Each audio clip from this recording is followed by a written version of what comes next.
बाबा आप? मैं अंदर आ जाऊं? जी बाबा।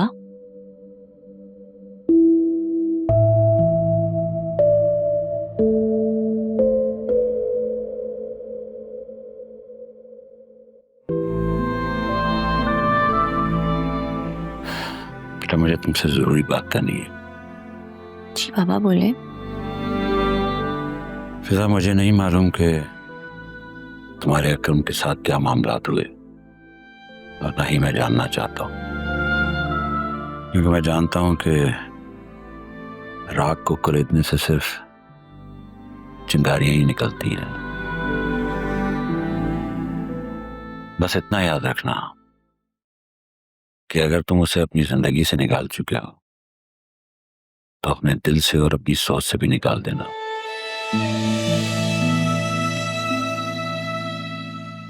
एक अच्छा रिश्ता तुम्हारा मुंतज़िर है। कुछ दिनों में वो लोग वापस न्यूजीलैंड चले जाएंगे। हमारे पास यही 2-3 दिन हैं उन्हें बुलाने के लिए या कोई भी फैसला करने के लिए। मैं जानता हूं कि तुमने हमें सारे इख्तियारात दे दिए हैं, लेकिन फिर भी मैं तुम्हारे मुंह से एक बार सुनना चाहता हूं, क्या तुम इस प्रपोजल के लिए राजी हो दिल से? बाबा जान, आपसे मैंने हमेशा एक चीज सीखी है कि अगर आपका फैसला गलत भी हो तो उसको सही करने में अपनी पूरी जान लगा दो। लेकिन उस फैसले में उतनी वर्थ हो तो, वरना नहीं। आप जो फैसला करेंगे ठीक होगा। बस सोयाबाजी के बाद ना शादी से डर लगता है। नहीं बेटा, ऐसे नहीं कहते। सब लोग एक जैसे नहीं होते। अब तुम अपनी बहन आलिया को ही देख लो, वो अपने घर में कितना खुश है। शादी एक नेक काम है और हमेशा नेक काम शुरू करने से पहले अपनी सोच को पॉजिटिव और नियत को नेक रखना होगा, ताकि अल्लाह उसमें अपनी मदद डाले और बरकत दे। आप सही कहते हैं, पर उनको बता दीजिएगा कि जब तक जोयाबाजी ठीक नहीं हो जाती ना, मैं शादी नहीं करूंगी। मैं भी यही चाहता हूँ। माशाल्लाह आप डॉक्टर हो, तुम्हारी वजह से जोया की अब मुझे ज्यादा फिक्र नहीं रहती। सब ठीक हो जाएगा बेटा। बाबा जान, मैं आपसे इतना दूर कैसे जाऊंगी? मैं आपके बगैर कैसे रहूंगी? तुम दूर कहाँ जा रही हो? अब तो हमेशा मेरे पास रहोगी, मेरे दिल में। और फिर यह है ना, हम रोज चैट किया करेंगे और वीडियो कॉल पे बात करेंगे, और फिर भी जब दिल चाहे मिलने चली आना। खुश रहो।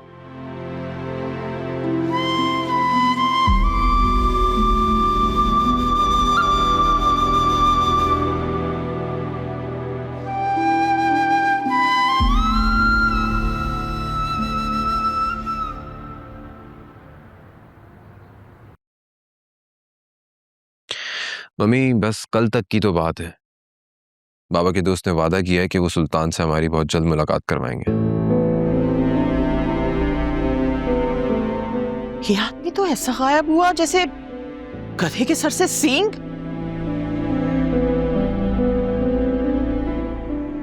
अरे कहीं तो रहता होगा, कोई तो घर होगा उसका। अकरम के फोन में उसका नंबर होगा भाई।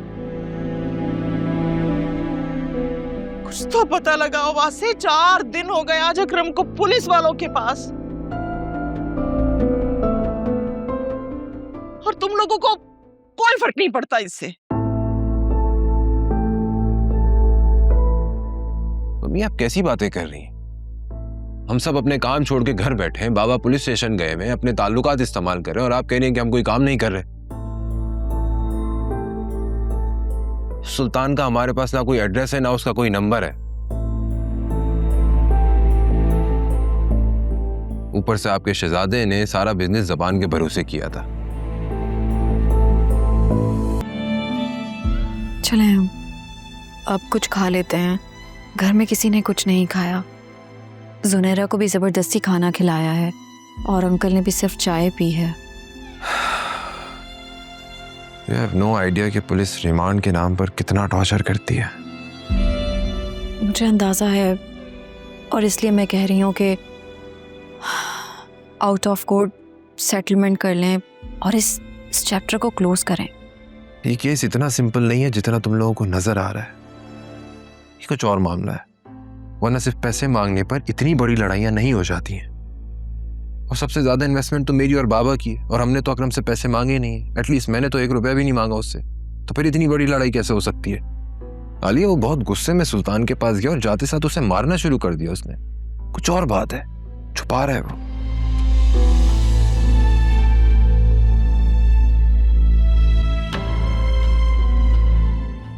तुम किन सोचों में गुम हो गई है?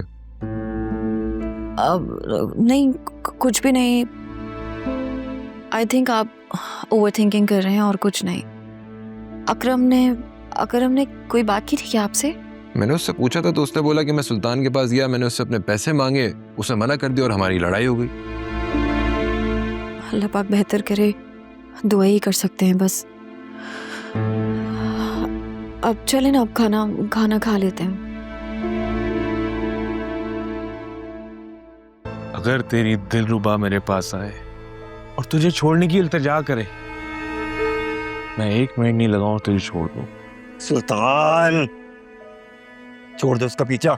छोड़ दूं? हरगिज नहीं। उसने सुल्तान को ठुकराया था, थप्पड़ मारा था। अब उससे हासिल करना मेरी जिद है, जिद। तू देखना, वो खुद चलकर मेरे पास आएगी। वो कभी नहीं आएगी। भाई तो उठवा देंगे। तुझे अगर मेरे पैसे नहीं लौटाने ना तो मत लौटा, लेकिन फिजा को छोड़ दे। अरे जानी, तुझे क्या लगता है ये सारा चक्कर उसको छोड़ने के लिए किया था मैंने? सुल्तान, मैं तुझे छोड़ूंगा नहीं। तूने आज तक सिर्फ सुल्तान का प्यार देखा था, उसका गजब नहीं। तेरे और तेरे खानदान का वो हाल करूंगा कि सारी जिंदगी याद रखेगा, समझा? अब बस कर दे यार, बच्चे की जान लेगा क्या?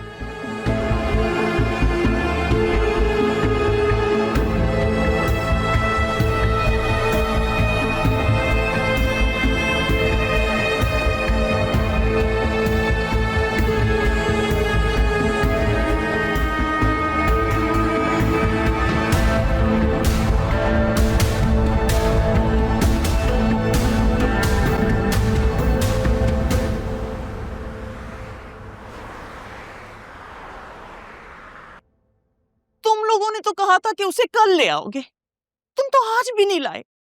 कब आएगा वो? पता नहीं किस साल में होगा मेरा बच्चा। मम्मी, पुलिस ने अदालत से रिमांड तलब कर लिया उसका। पुलिस हमें उससे मिलने भी नहीं दे रही है। और वो सुल्तान, उसका ऑफिस भी बंद है, पेडल कोर्ट भी बेच दिया उसने किसी और को। बेच दिया? ऐसा कैसे हो सकता है? अरे वो तो मेरे बच्चे के पैसों से बना था ना। दिन रात एक करके इतनी मेहनत से बनाया था उसने। और वो तो सिर्फ बिजनेस पार्टनर था, वो भला कैसे बेच सकता है? मुझे क्या पता मम्मी, मैं क्या कर सकता हूँ इसमें? अकरम भी तो बेवकूफ इंसान है 1 नंबर का। कोई किसी किस्म का लीगल कॉन्ट्रैक्ट नहीं साइन किया उसने सुल्तान के साथ। खुदा गौरत करे उस सुल्तान को, कीड़े पड़े उसे। उसने हमें धोखा दिया है, हमारा दिल दुखाया है। मेरे तो सामने आया तो मैं तो खून पी जाऊंगी उसका। मम्मी प्लीज, आप रोना बंद करें। आप क्यों परेशान हो रही? इतनी मुश्किलों से आपकी तबीयत ठीक हुई है, अभी फिर बीमार हो जाएंगी। फायदा? हौसला रखें, दुआ करें बस कि अल्लाह ताला कोई हल निकाल दे। तुम्हारे बाबा के एक दोस्त थे ना पुलिस में, उनसे रब्ता करो ना, उनसे कहो जितने पैसे मांगेंगे हम दे देंगे। कुछ भी करके मेरे अकरम को वापस ले आओ। आप प्लीज रोना बंद करें, हम लोग लगे हुए हैं, कोशिश कर रहे हैं, सब ठीक हो जाएगा। परेशान मत हो प्लीज, बस दुआ करेंगे सब ठीक हो जाए। रोना बंद करें।